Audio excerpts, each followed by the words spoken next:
अब बच्चों, अब हम आपको दिखा रहे हैं आज पॉलन गेन का पार्ट 2। उसमें कुछ रोचक जानकारियां आपको दिखाते हैं और कई क्वेश्चन ऐसे हैं जो नीट में भी आते हैं। ये रहा हमारे पास क्या, पॉलन ग्रेन मींस शॉर्टकट में इसको हम लोग पीजी कहते हैं।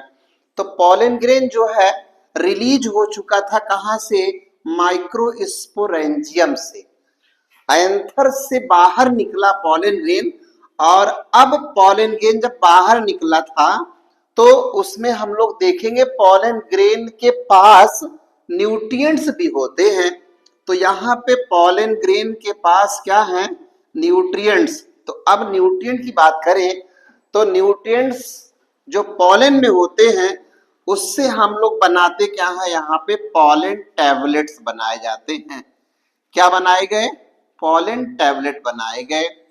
ये जो पॉलन टैबलेट्स होता है, वेस्टर्न कंट्री में pollen tablets and pollen syrup की बात करते हैं, तो इसको ये लोग यूज करते हैं। ये पॉलन टैबलेट यूज करने के लिए यहां पर किसको मना किया गया है, स्पोर्ट्समैन को मना कर दिया गया है। तो ये पॉलन टैबलेट्स क्या कराते हैं, इंक्रीज करते हैं, increase stamina, stamina of the body. तो ये बॉडी का स्टैमिना बढ़ा दिए यहाँ पे, मतलब बॉडी की परफॉर्मेंस बढ़ा देते हैं। तो जो एथलीट्स होते हैं उनको ये बैंड कर दिया गया है कि आप पॉलन टैबलेट्स ले करके दौड़ेंगे नहीं, पॉलन टैबलेट्स ले करके मैच नहीं खेलेंगे, नहीं तो एक नेचुरल पर्सन जो होता है उसके कंपैरिजन में यहाँ परफॉर्मेंस बढ़ी हुई नजर आती है, तो इसको बैंड कर दिया गया है। तो ये था हमारे पास पॉलन टैबलेट्स की कहानी थी। अब पेज नंबर 8 पर ही इसके कुछ फिगर बने हुए हैं, वहां से आप इनको देख सकते हैं। और हम फिर नीचे आ रहे हैं, फिगर के नीचे वाले पैराग्राफ में उसमें लिखा गया है बेटा pollen grain viability, pollen grain viability. इसका मतलब क्या होता है, जरा सोचिएगा। पॉलन ग्रेन की वायबिलिटी, वायबिलिटी मतलब होता है पॉलन ग्रेन जब रिलीज हुआ, रिलीज होने के बाद पॉलन ग्रेन जो है कितने समय तक वायबल होगा, कितने समय तक उसके अंदर पावर होगी पॉलिनेशन करने की। तो जब वो स्टिग्मा पर पहुंचता है तो पॉलिनेशन होता है। पॉलिनेशन का मतलब क्या होगा, अब वहां से पॉलन ग्रेन से क्या बनेगी, पॉलन ट्यूब बनती है। तो पॉलन ट्यूब के बारे में हम लोग डिस्कस करेंगे आगे, आपको बताएंगे पॉलन ट्यूब क्या होती है और कैसे बनती है। तो ये रहा पॉलन ग्रेन की वायबिलिटी।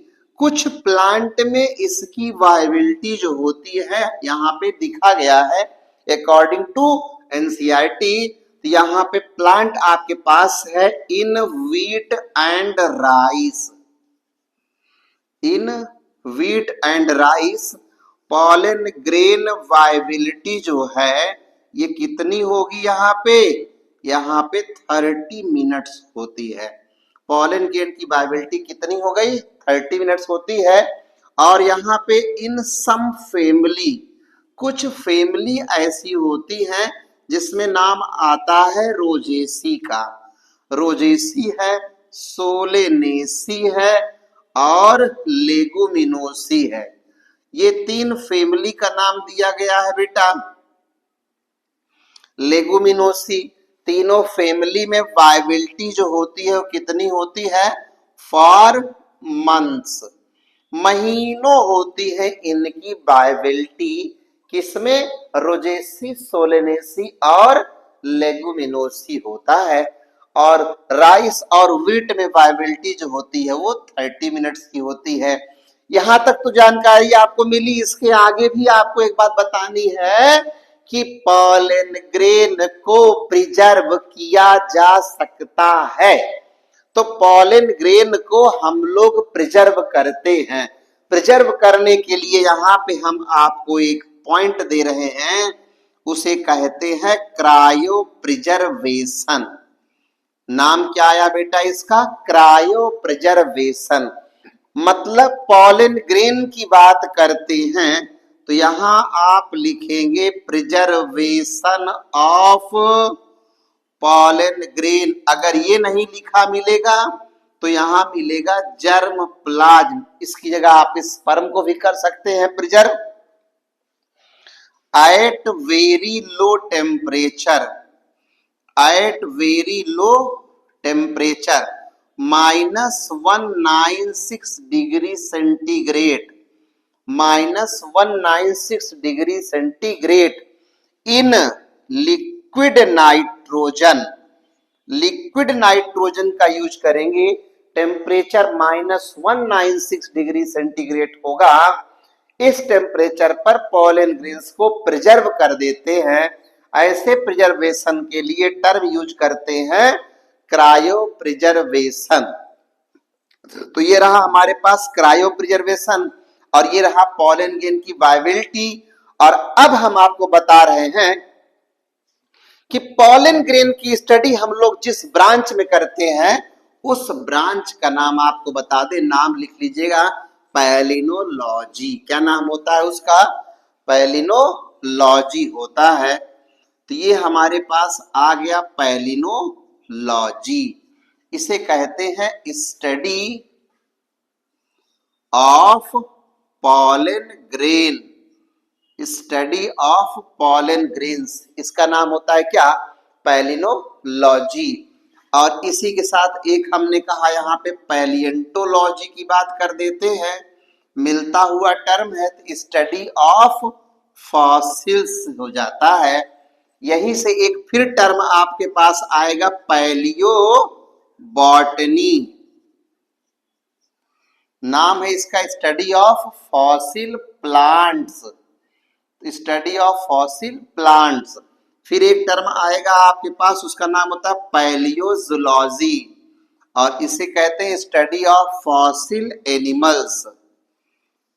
ये हो गया हमारे पास फॉसिल एनिमल्स होता है, फॉसिल प्लांट्स जाता है और पैलिएंटोलॉजी की बात थी और खास बात यहाँ पे पैलिनोलॉजी की हो गई थी।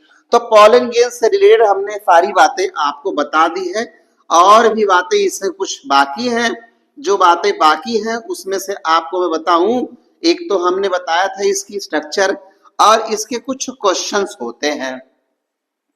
तो क्वेश्चन यहाँ पे एक तो इसकी वायबिलिटी पे आया हुआ क्वेश्चन है, एक यहाँ पे स्पोरोपोलिन का क्वेश्चन आया हुआ है। स्पोरोपोलिन का क्वेश्चन 2-3 बार आए हुए हैं वहां पे।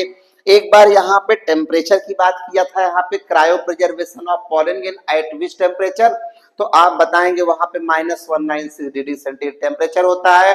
कौन सी गैस यूज करते हैं वहां पे, तो आप बताएंगे लिक्विड नाइट्रोजन यूज करते हैं। स्पोरोपोलिन का इफेक्ट क्या पड़ता है पॉलन ग्रेन पर, तो हम बताते हैं वो रेजिस्टिव होती है, उसकी वजह से पॉलन ग्रेन के ऊपर हाई टेम्परेचर का रेडिएशन, लो टेम्परेचर मींस एल्कलाइनिटी भी है, एसिडिटी भी है, एंजाइम एक्टिविटी है, ह्यूमिडिटी है, एटसेट्रा, इन सब का कोई इफेक्ट नहीं पड़ता है पॉलन ग्रेन पर। इसलिए पॉलन ग्रेन्स का यूज हम लोग कहाँ करते हैं? फॉसिल स्टडी में करते हैं। तो फॉसिल प्लांट की स्टडी में हम लोग पॉलन ग्रेन्स का यूज कर लेते हैं। तो पैलिनोलॉजी हो गई हमारे पास पॉलन ग्रेन की स्टडी।